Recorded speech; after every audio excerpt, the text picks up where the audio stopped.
Samuel Pratt. This is my move, Packet Muscle Pass. This was inspired by Elliot Slevin's lengthways deck flip. Let's learn it. Okay, to start out, you want to take about 10 to 15 cards, and you want to hold them in, I use my right hand, but you can do either hand, in like a dealer's grip, straddle grip, somewhere around here. And the first thing you want to do is put all your fingers to the front and pinch in so that this corner of the card, of the packet, goes into the base of your thumb like this.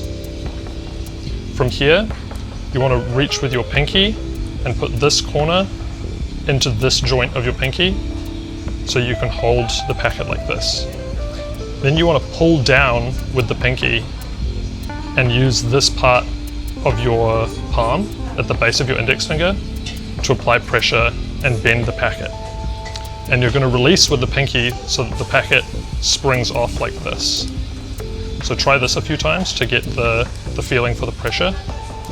And the goal is you want it to flip horizontally like this when you release. So you can try this a few times. And this is essentially Elliot's lengthways deck flip like this. And then to do this and make it shoot across to the deck, you want to put this corner into this joint of your pinky finger and pull down, applying pressure with the base of your index finger. And this will make the packet bend, and you can release with the pinky finger to make it flick out like this. So again, what you're trying to do is apply a bit of pressure and then release with the pinky.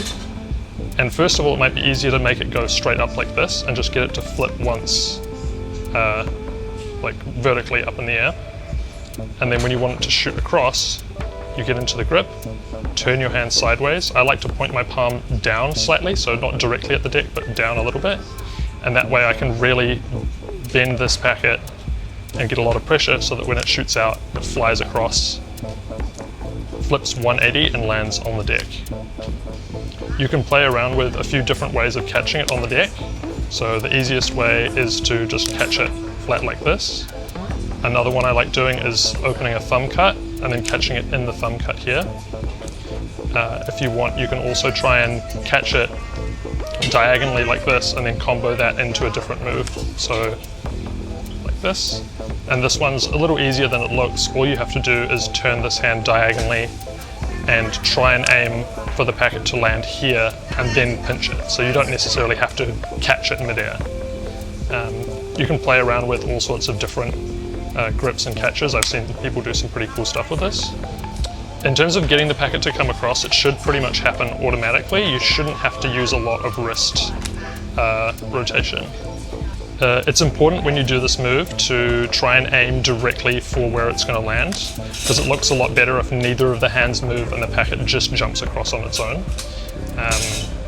It looks a lot better than if you have to kind of move your hand to catch the packet. So ideally you want to have both the hands stable and the only thing that moves is the packet flies across, and that looks a lot more magical.